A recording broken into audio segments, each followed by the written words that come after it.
Good evening, everyone, and welcome to the February 25th City Council work session. Excited to see everyone here tonight. I know we have a lot on the agenda, and I'm most excited to hear about the Shoe Lane Task Force update. I know there's been a lot of work that's gone into it, and so excited to hear that presentation. At this time, I'll turn it over to our City Manager, Alan Archer. Alan. Good evening, Mr. Mayor and Council. The first item on this evening's agenda is an update from the Shoe Lane Task Force, which is established by Mayor Philip Jones and Christopher Newport University President Bill Kelly in 2024. This presentation will focus on their ongoing work to document the disposition of Shoe Lane and adjacent properties as the university continues to grow. Vice Mayor Curtis Bethany will deliver the presentation.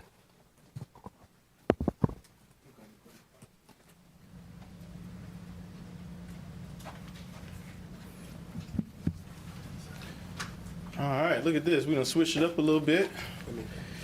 Honorable Mayor, Vice Mayor, members of City Council, thank you so much for the opportunity to present our update on the Shoe Lane Task Force. Since last January, when the task force was launched, we have been making a lot of progress.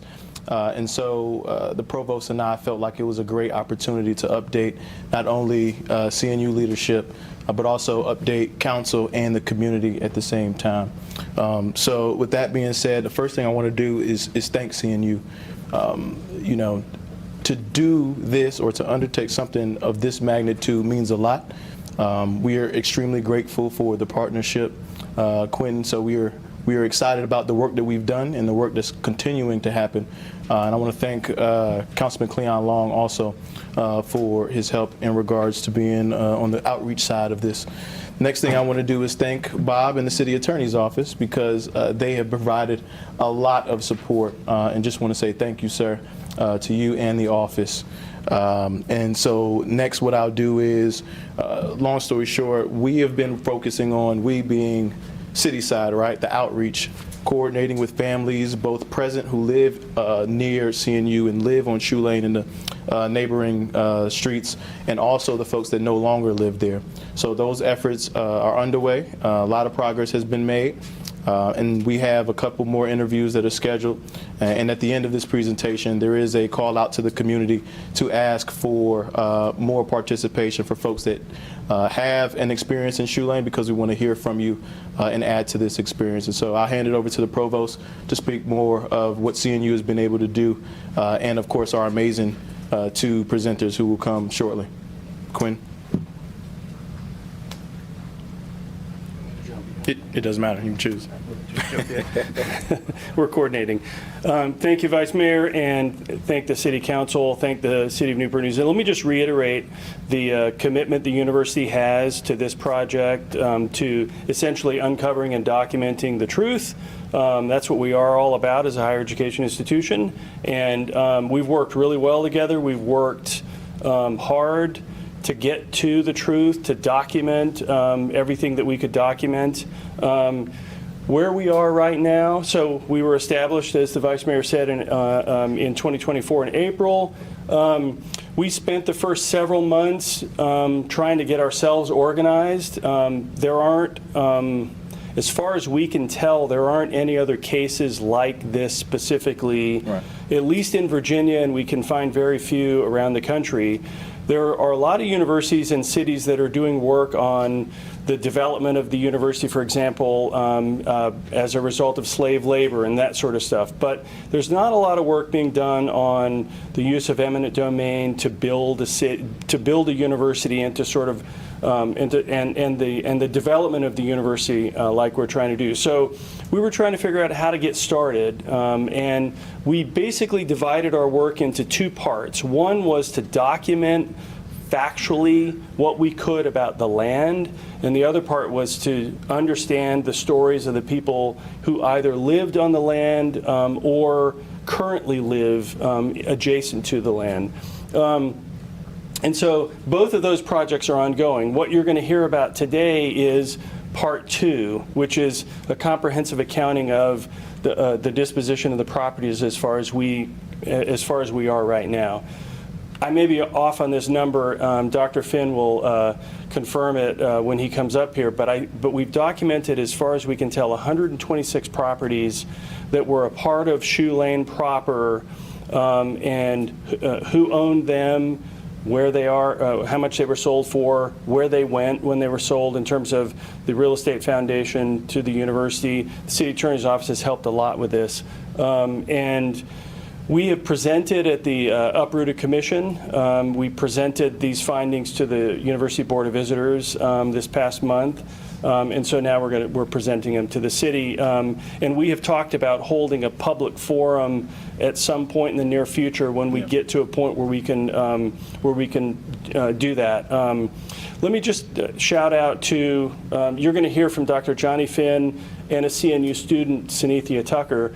And I got to give Tia, as I know her, a shout out, because as we were working as a task force trying to figure out how we were going to go forward, Tia was doing some work as a summer scholar at CNU, and she was the one that started basically documenting property. And so Tia and I talked a couple of times over the summer of 2024, and it occurred to me that's exactly what we should be doing, because what we know a lot about 50 Shoe Lane, which is the original 75 acres of property that the city condemned and took. But we didn't know a lot about the property after 50 Shoe Lane, all of the properties that became a part of the university between 50 Shoe Lane and today. And that's what Tia was doing, was she was documenting those properties. And so we really owe Tia the credit for the work that you're going to see here in just a moment. So I'm going to stop here and turn it over to Dr. Johnny Finn, who is a professor at Christopher Newport, and Tia Tucker, who has been working with Dr. Finn on the status of where we are right now. So you'll see their work. So Johnny and Tia. I'll just say just one thing. Before we start, Yeah. where was the lady that did the story, Randy? Is the lady here that did the story about the black spot? No, she's she's not not. here. She's not here. Oh, she's not. So I would also just say, so one, thank you, and then just for council, for those who are listening in, just thank you both for testifying before the General Assembly. So that Uprooted Commission was at the General Assembly, and if you go back and you watch the footage, at the end they said that no other university was as far or city has as far as looking at this sort of justice. And so just thank you for that. I know it's hard standing in the hot seat and going to Richmond in front of 25 General Assembly members, but just thank you both for doing that. Yeah, absolutely. All right. Thanks. Put that other way. Good evening, everyone. Welcome. Thank you for the introduction. Thanks for the audience here tonight. I'm Dr. Johnny Finn. I'm a associate professor of geography at CNU, where I'm also the chair of the Department of Sociology, Social Work, and Anthropology. Quentin introduced myself and Tia, so thank you for that. I want to talk, like we said, about the expansion of the university, not so much focusing on the initial taking of the 50 Shoe Lane property, as much as what has happened in the decades since then, as the university built upon that initial taking and built and expanded its footprint out to the current campus that it has today. So we're primarily looking at this period from the early 60s up until essentially into the present day. I think it's worth mentioning that for a lot of that period, through the 1960s, 1970s, into the 1980s, there was actually very little expansion of the university's campus, as I'll show in a second, using aerial imagery that the city provides. If you look at the imagery in the 1950s, of the campus that was the 50 Shoe Lane property, that was mostly undeveloped agricultural land as far as we can tell. And so through the 60s, 70s, and into the 80s, the campus construction was filling out the boundary of what was initially taken in that first use of eminent domain to acquire 50 Shoe Lane. And then starting in the late 80s, the university began to really push outward its expansion. And so I'm going to let Tia talk a little bit about the process, the methods that she used to start to compile this database of about 126. We might be up to 128 properties at this point. Before I'll show some images, some maps, and a timeline of what we've constructed. So Tia? Yeah. So yeah, something that I did over the summer was I developed I developed a spreadsheet that included all of these properties. It had the address, the transfer date, the previous homeowner, and how much the property was worth at the time. It also included the sales price. And I found all of this using the city's assessor site. However, we couldn't find all of the properties on there. So throughout this school year, we worked with the city attorney's office, and they provided us with some of the gaps that we were missing. I also used the information that they gave us to cross-check all the properties that I had before, and also the property records that the school had as well. Right now, we're beginning to see whether or not eminent domain was used on each one. So you can see we've mapped out a timeline, and I'll make a slight kind of live edit to the timeline that you're seeing here. But this is the timeline of acquisitions of properties. To be clear, eminent domain was not used in most of these acquisitions. Most of these were sales from private property owners, almost all sales to the CNU Real Estate Foundation, and at some point thereafter, sometimes 1 year, sometimes 5 years, sometimes 10 years later, the Real Estate Foundation would transfer those properties to the university itself, at which point construction would begin as the university built out. The dates, if I have an updated slide printed out in my notes here, because we've done between when this slide was made and today, Tia has done a lot of data cleaning to figure out, we want to pinpoint two dates, two kind of essential dates: the date that the Real Estate Foundation acquired the land, the properties, the parcels, and then the date that the university acquired the land from the Real Estate Foundation.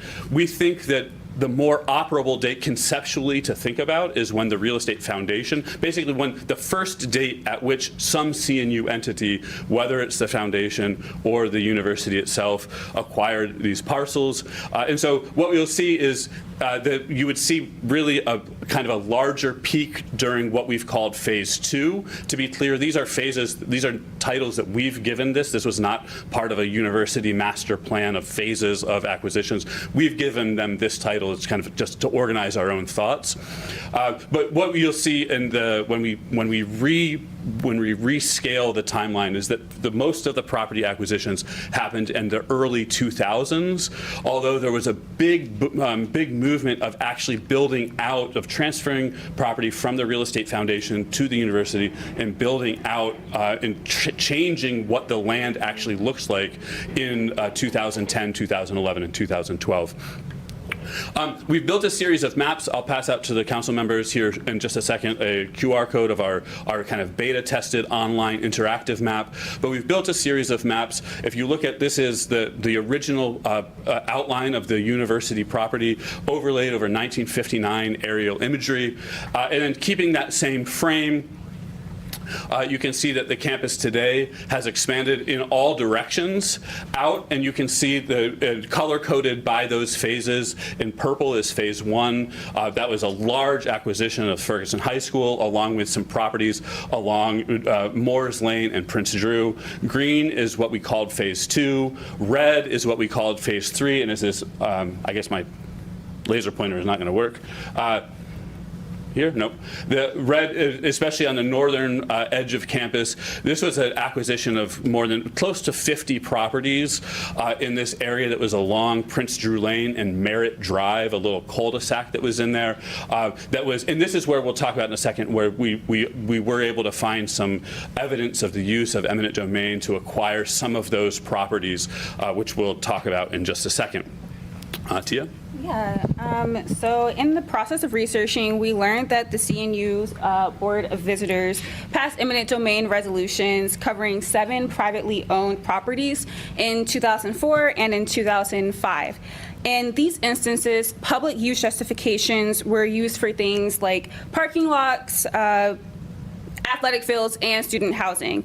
Furthermore, the university initiated civil action on 2 of the 7 properties approved for eminent domain. One property being Prince Drew 314, where in 2011, the court assessed the value at $14,500. And after back taxes, the remaining funds were ordered and paid to the heirs of the property owner. Then there was 320 Prince Drew, where in 2010, civil action was dismissed when parties reached an agreement to sell the property, for which was around the time assessed at $22,500 to the CNU Real Estate Foundation. We haven't found any court document showing condemnation proceedings related to any of the other 5 properties, but we're still continuing research in that area.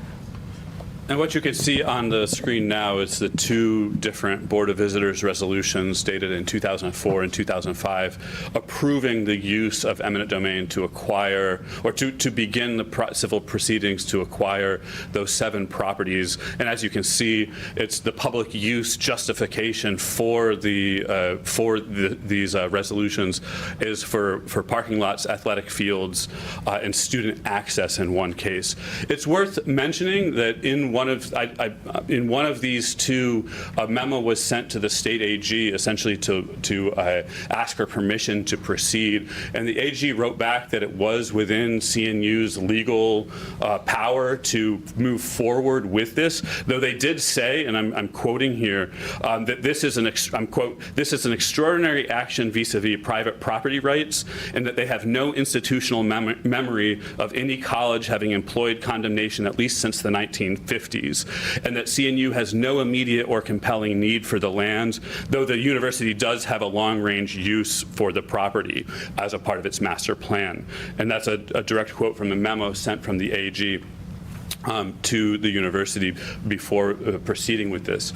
Where we're going next, I think, is this you, Tia? Yeah, I can go. Yeah. So yeah, we're trying to create an interactive map based on all of the data that we've been collecting. We really want to show, again, we want to show justice to the spreadsheet, and it's also going to include a geo timeline of the CNU property acquisitions. The viewers will be able to click on each of the parcels to see the relevant information, when it was bought, when CNU took possession of it, and so forth.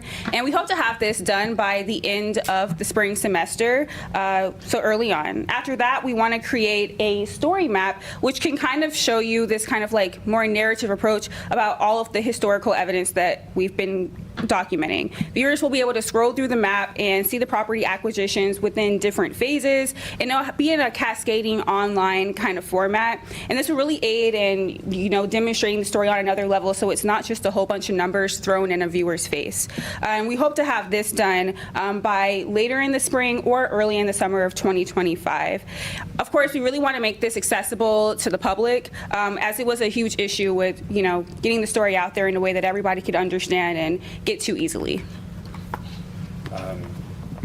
With that, we're happy to take questions or to move out of the way. Councilman Yeah. Harris.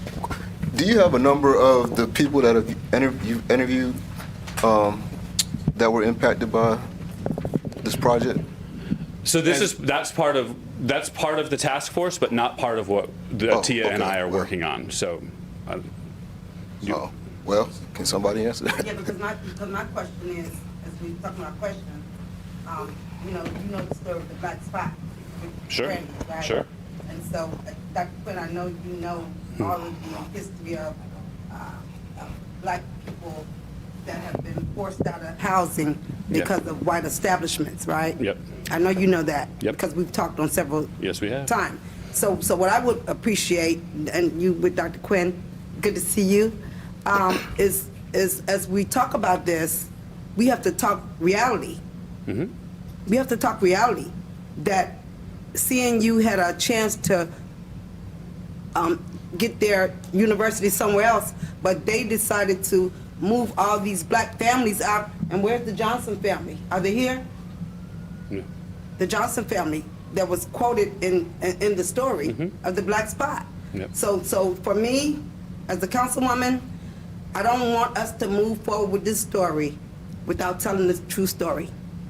That black families that were prosperous in North Newport News, in this area, that they were denied housing because of racism. Yeah. And I don't think, this is what I have to say. This is what I have to say. We can move forward if we tell the truth. But for me, as a councilwoman, we can't move forward with what's happening and what has happened if we don't tell the truth. That's all I got to say about this. Understood. No. Yeah. Just for the people who are listening. Got you. Understood. And what I can tell you for sure is our intention is to tell the entire truth. story. And the The truth truth. to what you're speaking to, right? We just need to do the fact finding first before that happens. But yes, we are not shying away by any means from telling the full truth. Yeah, of the what truth, because happened. there's So a to lot of answer real families, quick, yes, because yes. a lot of families were moved out from this area for the, it's been all over everything. Black families were moved out to be able to make a way for this university. And this is where I think we could come to some completeness if we just tell the truth. Don't keep trying to hide the truth. Understood. To answer your question, Councilman Harris, as of right now, 2 of the members that used to live in the neighborhood have been engaged. Like I said, the goal is to reach out to the community. I have phone number, email that I will share to the community because I want to get to more folks in the neighborhood, especially you and your Really? family, right? I told Yeah. you, I spoke to you on multiple occasions that you definitely on the list, but we want more folks. We want to engage everyone, whether they live there currently or have lived there, and that is a part of the outreach efforts. Right, yeah, and that's why I'm asking the question. So, because there is a level of frustration with people who have known that this has been going on for a year. Right. Sort of myself included, as I've been trying to get more information, because I'm a part of that story. My family's a part of that story. The church that my father pastored for so long was a part of this story. But the people that I have engaged with, some of them mentioned, well, one, the Johnson family, who their son was a good friend of mine growing up. And then the other families, you mentioned Prince Drew, Merritt Road, that's where I grew up on. But none of these families have any information regarding what's going on with this study. And I get calls and asked about it, and Right. I can't share much at this point. I'm thank y'all for this presentation, kind of give me an idea of what the path is, where you're going with it. But just, I'm here. I'm here to help make sure that we get in contact with those that want to be a part of it. Like I said, I had a conversation with Curtis about it. But moving forward, up to this point, I haven't been able to share with those that are asking how they could be a part of it, what to do, or who to call, or what have you, because this is important. Right, and I think moving forward with everything that you all, and I appreciate you, Dr. Quinn. You know, we have the best conversations about everything about real life racism, but I think when you're trying to move forward, the biggest thing that can help you move forward, and particularly in situations like this, you just have to tell the real story. Because if you keep on trying to hide stuff and act like it didn't happen, like these families, there were some families that had to move. There were some people who were displaced. There was this thing that happened. And so I think you're never gonna totally get to a real life position if you cannot tell the whole story. Just like Curtis, I know you with the black spot story with that Brandy lady that, and Johnny, you here, you saw the story. I see you here with the real story. Yeah, and I'll say one thing, and then I think Councilman Long was next. So as I listened to the General Assembly testimony, I know that one of the recommendations was a catch-all website. Has that website been established at this time? So the website has not been established, Okay. but if you want to, so we have some QR codes that you can scan and look at what would be a beta version of a website. Councilman Vick, to your point, what ultimately all of this is going to be public, and I mean, it's all going to be available Right. to anybody. And what will be available, it's our intention as a task force, is for somebody to be able to go on a website Right. and click on a map, a piece of property on a map, and know the entire history of that property.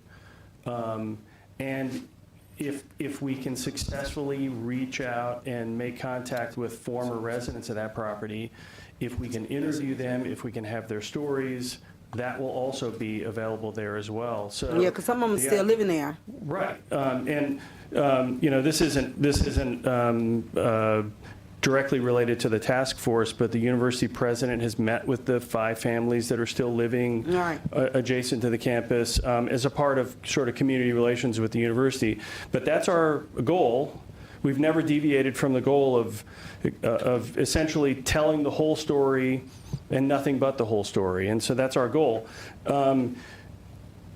The initial focus of all of the news stories, the Black Spot story, for example, was on 50 Right. Shoe Lane.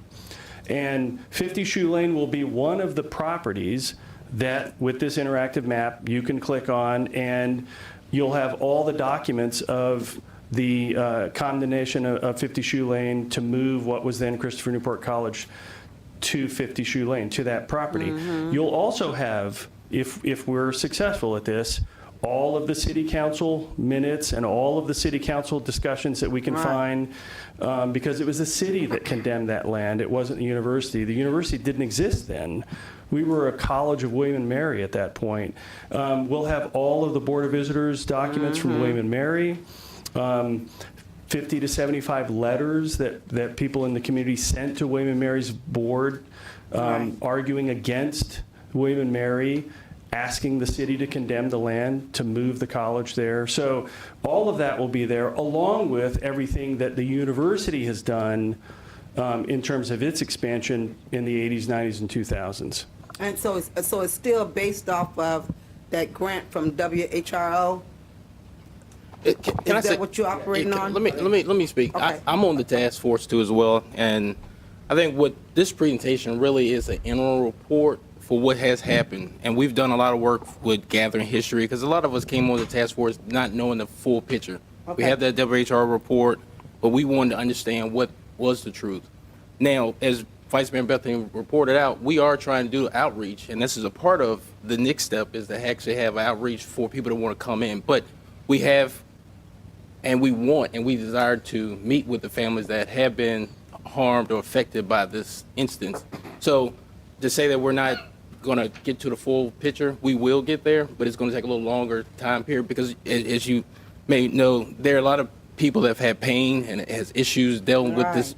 and it may be hard for them to speak about what they've experienced and trusting people too as well. So I think we're moving in the right direction, actually pulling together all this information. I'm really glad for the presentation today because I think the public did need to know what we're doing so they're not thinking we're operating in the dark. So I think Okay, this is going to be. so is it still from the WHRO grant, or it's from another vein?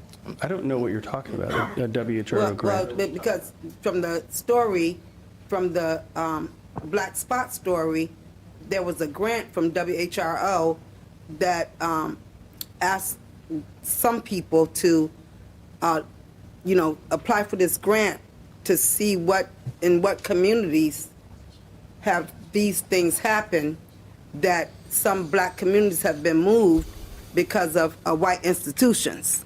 So that's what I'm referring I to, see. and that's what I was. Okay. Yeah. And so I might be off base, but No. that's when the story really came out about CNU. Yeah, so I got it. So I On would, that story. I would recommend that if everyone, and we can send it out on the city side, but just watch their testimony in front of the General Assembly. A lot of the members had similar questions, and I want to reiterate, this is a very long process. I echo Councilman Harris's sentiments. I think we could maybe speed it up a little bit, or maybe have the website. I know we're doing some of that. That being said, this is very difficult. We could have decided, this was done decades ago, and we were not here. We could have decided to just say do nothing, which is what has been done in the past decades. No one has brought this up. So by unearthing this is like when you tear off a scab, right? The scab is open. We have done a good job. I think we can do perhaps a better job, and would love to see Councilman Harris engaged in phase 2 of that program. And I think the website is good as well. But we wanted to not educate. We wanted to tell people what has been done, and I know it's a lot of work. But this sets the framework for whatever the recommendation. You can't just sort of force this through. So that's what I wanted to do. And we have I don't want to gloss over this. We have canceled item 2, the scorecard. So we have plenty of time to engage with this if there's further discussions. I don't want to skip ahead on this. I know this is deeply personal for a lot of people. So are there any questions that the CNU side can answer? And then if not, perhaps we can engage as colleagues around the table about some next steps. So Real quick, if I could yeah. say something, Mayor, because I think it's important to mention, right? I hear Councilman Harris's sentiments, yours as well, and I think Councilman Long spoke to it the best right now. This is a very sensitive topic, right? So before we engage anyone, we have to make sure our ducks are in a row. So that is why we haven't full-blown reached out to the community, because we do not want to come to them with a half-baked pie, right? You never want to do that because it's extremely sensitive to folks. So that's why we've been intentional about taking our time.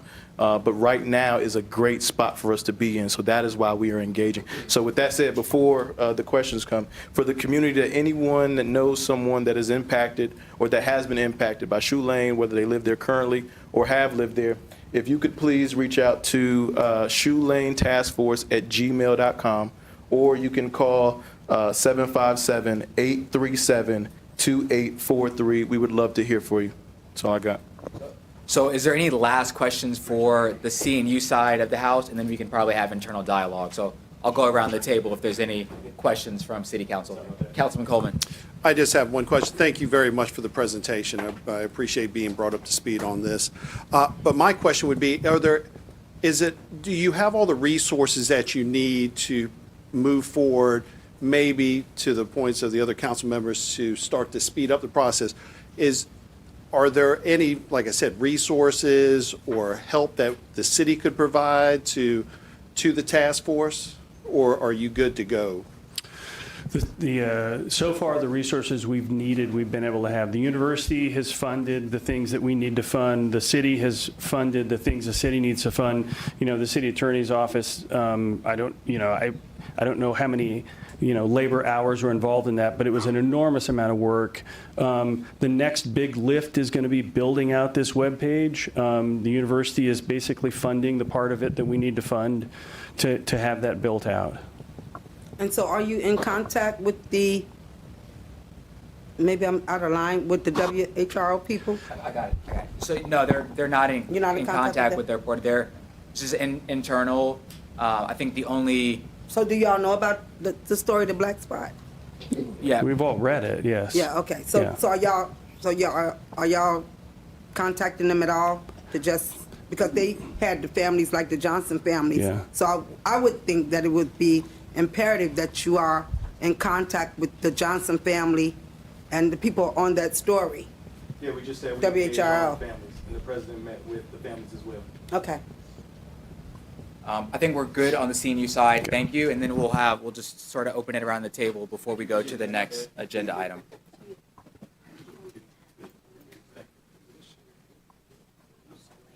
Are y'all not in contact with the people that started the story? Not yet. Let's just pause real quick. They can load it, but yeah, they can load it up. So while we're gonna just sort of go around the table before we go to agenda item 3, which is going to be the fiscal year 2025 general fund forecast.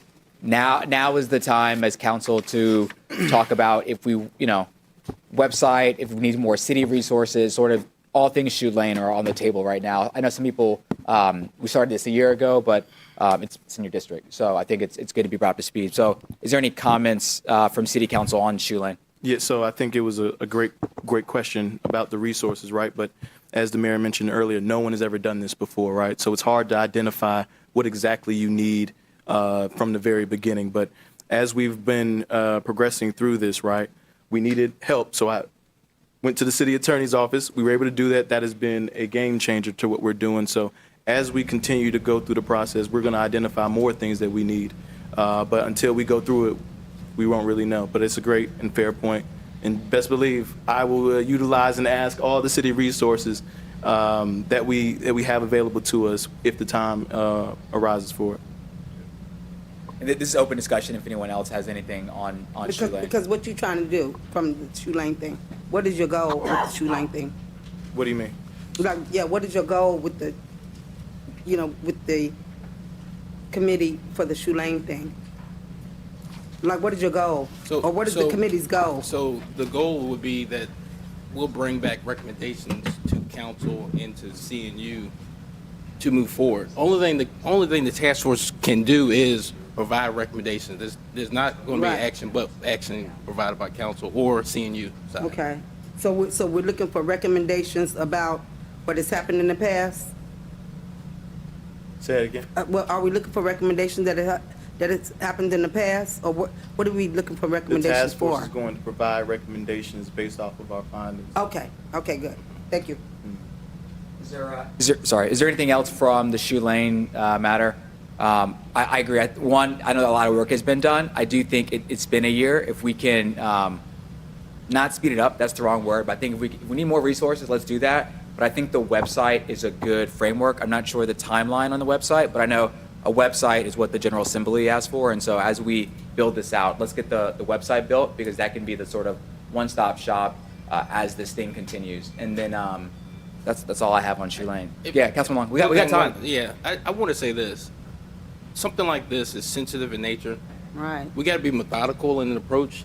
This to move quickly to bring a recommendation to city council does us no good. Right. So I I think agree. the Yeah. time that we spent on this task force has been in good faith. We got this website that will be presented in the springtime. It's going to have a lot of information. We're going to ask for the community to come out and engage with us. So I feel like we're in a good spot. That's what I feel. And so I think what we've been doing so far has been a good thing. And I really encourage people to come out, and I encourage the families that have been affected by this to actually come and engage. Because we all can do is ask. Exactly. If you don't engage, and then you if we- can't. Yeah, right, and if we don't talk to them, we won't know what has happened. Even doing the story, I'm just really shocked that the people didn't know about the black spot story that the lady did, the news reporter who really got this ramped up. So I think it would be good to do some research on the lady Brandy, the reporter Brandy that did the story about the black spot. I'm not gonna keep asking about it. If nobody's heard about it, maybe it's just me. But I think that it would be great to be able to, know about that story, because it was a huge story where she has even sat in the homes of the families, a few of the families that were displaced on Shoe Lane, and particularly the Johnson family, which was huge. I would implore you all to know about that story. Well, again, we know about the story, and we've engaged the families. We've talked to the families directly. The Johnson Those- family? Yes, those Okay. who have been impacted. Okay. We are reaching out to them. Okay, that's great. And to Councilman's point, the only reason I continue to ask is because if they are meeting and you said they can be a part of those meetings, when are those meetings? How can they accept? Maybe I haven't looked into when those meetings are happening, where they're happening. But as a part of it myself, I mean, we would love to be more engaged with them. Understood? I think that's fair. So I need actually just a motion to go into recess. We have to reset some of the slides and get back on track. So can I just get a motion to go into a quick 5-minute recess? So move. Second. Moved and seconded. Call the roll, please. Councilman Harris, 4. Mayor Jones. 4. Councilman Long, 4. Councilwoman Vick, 4. Vice Mayor Bethany. 4. Councilman Coleman, 4. Councilman Ely. 4. Motion carried 7-0. Thank you.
minute for Councilman Vic to get back, and then we'll get started.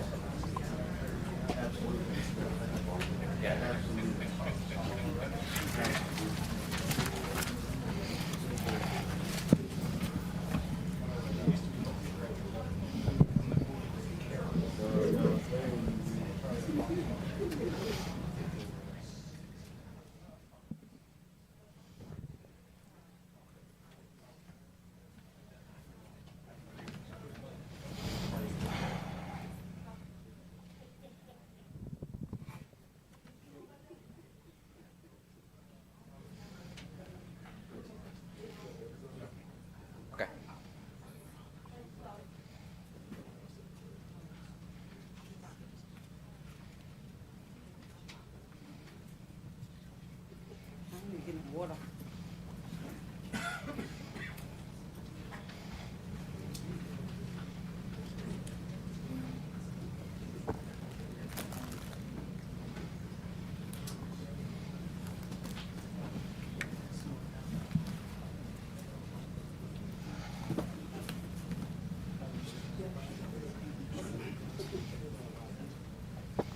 Okay, I think we're going to go ahead and just come out of, I guess, trying to gavel back in. Let's gavel back in from recess. Next up, we're going to skip to agenda item number 3, fiscal year 2025, the general fund forecast. I'll turn it over to Lisa/City Manager. Thank you. The next item on tonight's agenda is the fiscal year 2025 general fund forecast for the second quarter, covering financial activity through December 31st, 2024.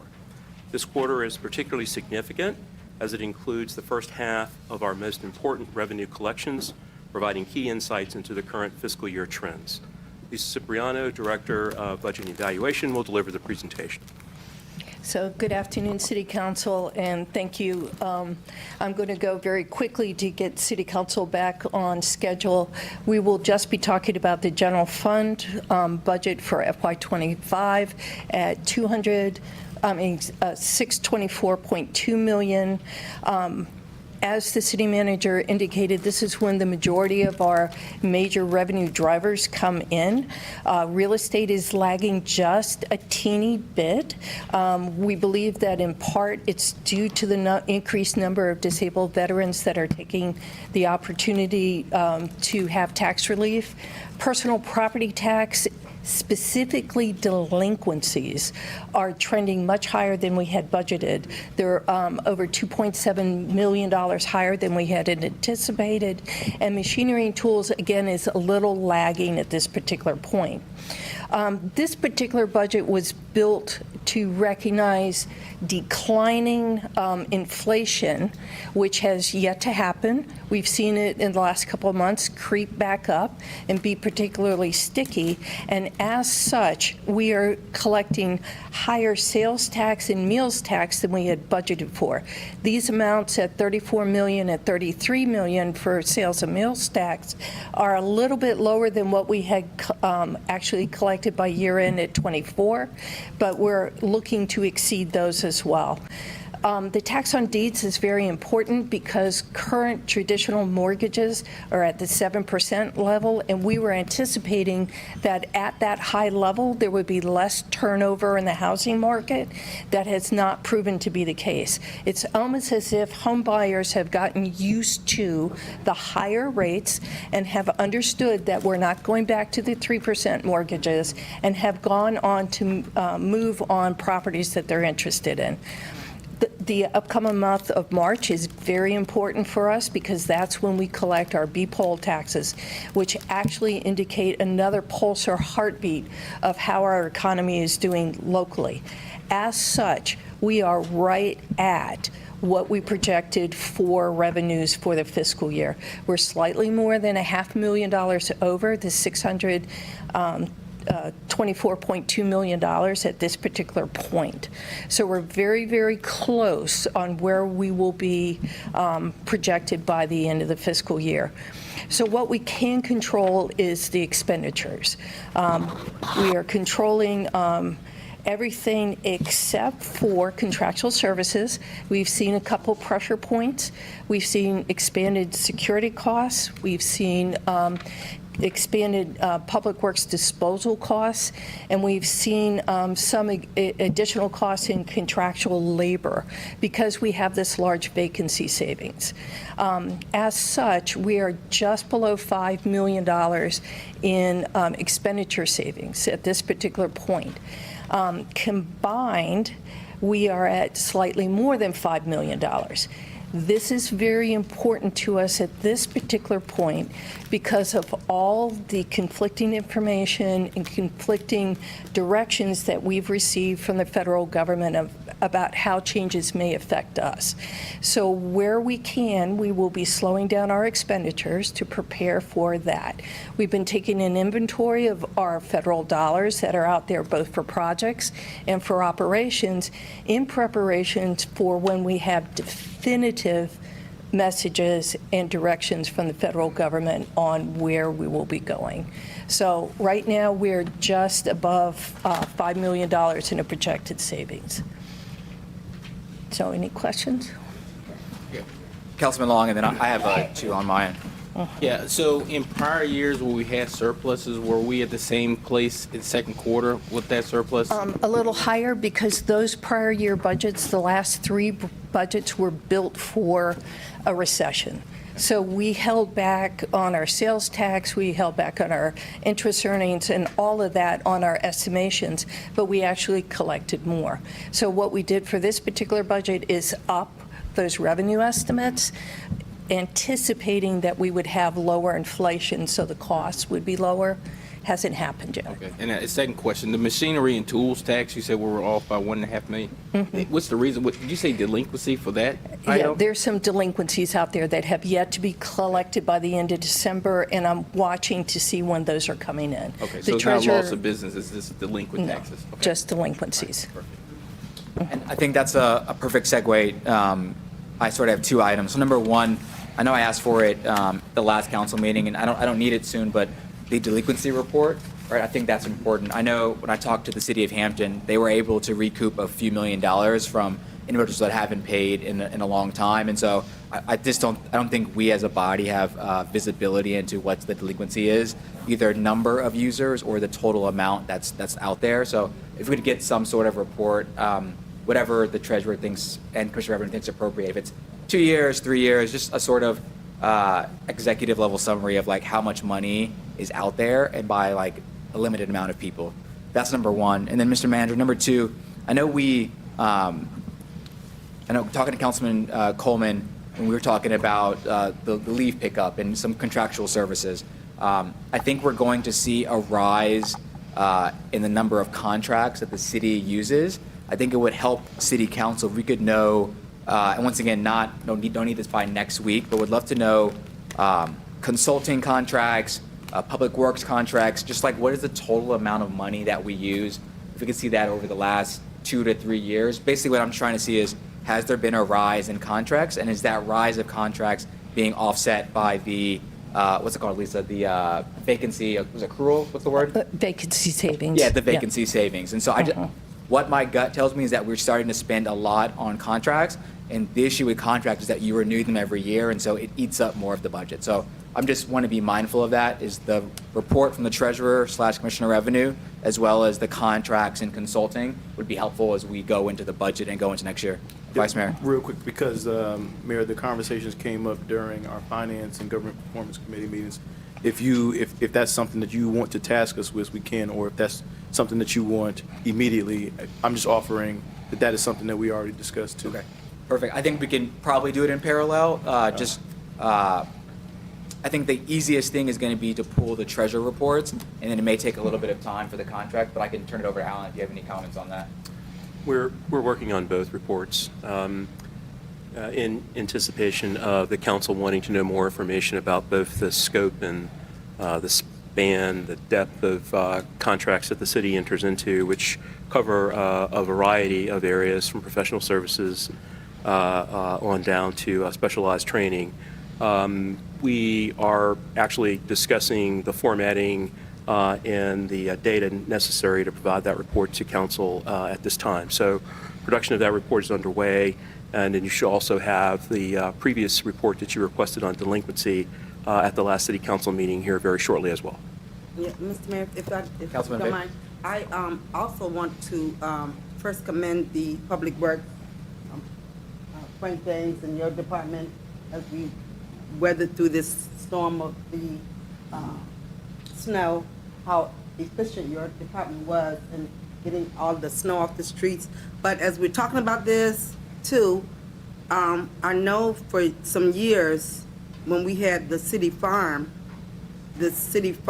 workers did some work. I don't know the whole scope of it, but as we're looking at it, can we also look at, because Rob, you may be able to speak to this, since there's no more city farm, how has this affected us as a city? That do we need to use more people, workers, or is it something that the people that are in jail able to do to help the city? And I don't really know. I'll just speak to my experience right before I left, before I retired a few years ago. The number of nonviolent offenders who qualify to go out and work with the crews has substantially reduced from the heyday of the city farm, when they would have, a workforce of maybe 100 or 200 individuals there. So I know that is, the sheriff's office is doing their very best to do the most they can with the resources that are available to Right. them. But like I said, I just think just over the years, that the number of people who qualify for those to participate in that service has drastically reduced. Okay. Thank you, Rob. Is there anything else from City Council about the fiscal year 2025 general fund suggestions? Thank you, Lisa. I think we're good, Mayor. Thank you. All right. I think next up, I know we have a lot to talk about in closed session, so I know before we get there, comments, ideas, suggestions. I'll start with Alan. Did you have anything? None, sir. Nothing, sir. Very quickly, just want to let everyone know that the Finance and Government Performance Committee met for the first time. I'm excited about what we're going to be able to do. What I've decided to do is add the city treasurer and also the commissioner of revenue to the task force, because I did see on public safety that you all also added the constitutional officers, which I think is important when we talk about building synergy and alignment. Right. So just wanted to let everybody know that we are up and running. Thank you to the manager and staff for helping us get that online. I know we've been talking about it for about a year now, but I'm extremely grateful that we've able to get to this place right here. So thank you so much, sir. Thank you. Yeah, no comments. Well, I'm going to send him in, and I know my partner in crime, and literally partner in crime, Rob Coleman is the chair of the Public Safety Committee, and I'm the vice chair, but we were able to have our meeting. It was very productive meeting. I think that Rob Coleman, my city council cohort, is just the best person for the chair. So I'm going to hand it over to you, Rob. Thank you so much, Tina. I just briefly, we had our first meeting as well with public safety. I think it went very well. We appreciate all the partnership to the manager's office, to the attorney's office. Thank you so much for helping us come together, but looking forward to some great things coming out of these committees. Yes. Thank you. Councilman Harris. And I was going to say real quick, I didn't get a chance to put in the request for it, but I wanted to ask for a request for books on bikes for 1,500. They lost some of their funding, and if you don't know, they're a group that goes around in the community providing free literary resources to those in the North District and across the city. That's literally the perfect segue. So I'm going to recap all the contingency funds and then let me know if I've missed anything. So the first one that we need to have this, we've already talked about it, and so we don't have enough signatures tonight, but afterwards, if we could sign the yes or no either way. But we need, number one, the 100 Black Men. I think it's honoring Michael Vick and Delegate Price. That's the first one that still needs signatures for that one. I think we have a table for that. The second thing is the UNCF ball. I think we've got half the signatures, but we need more. As a reminder, we're the host city, so it rotates every 7 years. We get that. We'll have the books on bikes. Is the first time that we've talked about it, which means now we can fill out the form for next week. And then Councilman Ely, did you still want one for the drum? Crimson Thunder. So basically there's two forms for after this, and then two forms for next week. So I just want to make sure. am I missing any of those of the forms? And what's holding up the ones that were ready for today? Did I sign it? I don't. I No, just we didn't see it. Yeah, there wasn't time to sign Oh, it, so okay. I don't want to Yeah. sign right here. We'll just do it after. It's not a big And deal. Mr. Mayor, I would like to put a request in for the Newport News Police Foundation Okay. at the next meeting. Yeah, so we'll talk about it now, and then we'll sign it next time. Okay, perfect. And then I just have two broad thank yous. First to Jerry Wilson. You were battling it out there in Richmond. Yes. We appreciate it. I know, at least I've been told, short sessions are actually worst because everyone is on the ballot, and so they're trying to get their YouTube clips and to fundraise. But you were able to get us, I think, a few extra $1 million in the budget, mostly around public safety. So just thank you, Jerry, for your continued work on that. I know it's an army of one, but we really do appreciate you. And then the second sort of thank you is to, this is a very large audience, but to Bo, to the EOC, to Public Works, and Frank, like that entire team. I think I got 3 or 4 different phone calls about someone said they drove, to south. They're going from here to the south side, and Newport News was clear. As soon as they hit Hampton, they're like car accidents. People were like running around, and they said they crossed the bridge, and they said it was like Mad Max and Fury Road out there. So just thank you. We'll do a clap. Yes, thank you all so much. Oh my God. And part of the EOC team is also comms. I know comms, they had their sleeping bag. I think they slept overnight in the room. So to that entire team, Public Works, Bo, EOC, comms, just thank you for everyone, the public safety, fire, police. I was extremely worried that the snow was gonna harm us. The governor called and said, hey, like, I've heard it's really good down there. And so people took notice of it. Thank you for those who were able to do a lot of that work. Yes. That's all I have. Did I miss anything? Are we good?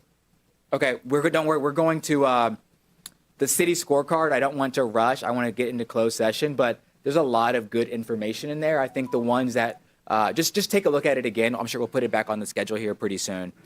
With that, Councilman Long, I know there's a lot. If we could speed through quickly and take us into closed session. I move that pursuant to Section 2.2, Tech 3711A of the Code of Virginia 1950 is amended, subsection 1, 3, and 5, the council hold a closed meeting for the purpose of discussing consideration for the performance of a council appointee. 3, discussion consideration for the subject of which is potential disposition of publicly held real property in the southern section. Number 3, again, discussion and consideration, which is of real property in the central section of the city, and discussion concerning prospective business or industry expansion of a business in the central section of the city. Second.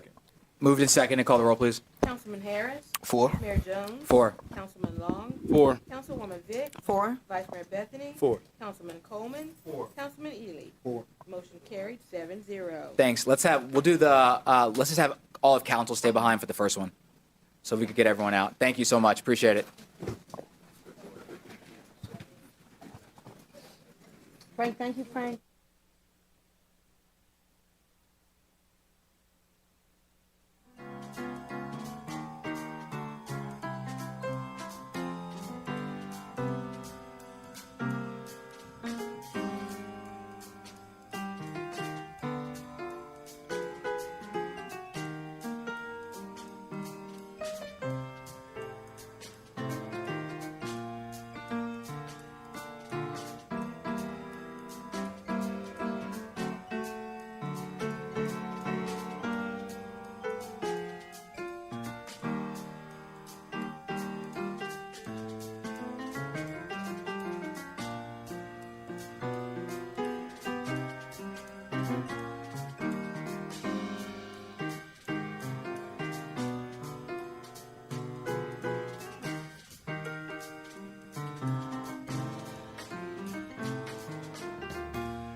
All right, I move that members of the council certify that to the best of each member's knowledge, one, only public business matters lawfully exempted from open meeting requirements under the Virginia Freedom of Information Act, and only such public business matters as were identified in the motion by which the closed meeting was convened were heard, discussed, or considered in the closed meeting by the council. Second. Moved and seconded. At this time, please call the roll. Councilman Harris. 4. Mayor Jones. 4. Councilman Long. 4. Councilwoman Vick. 4. Vice Mayor Bethany. 4. Councilman Coleman. 4. Councilman Ely. 4. Motion carried 7-0. Thank you. We stand adjourned. Okay, cut your breaks. Sure.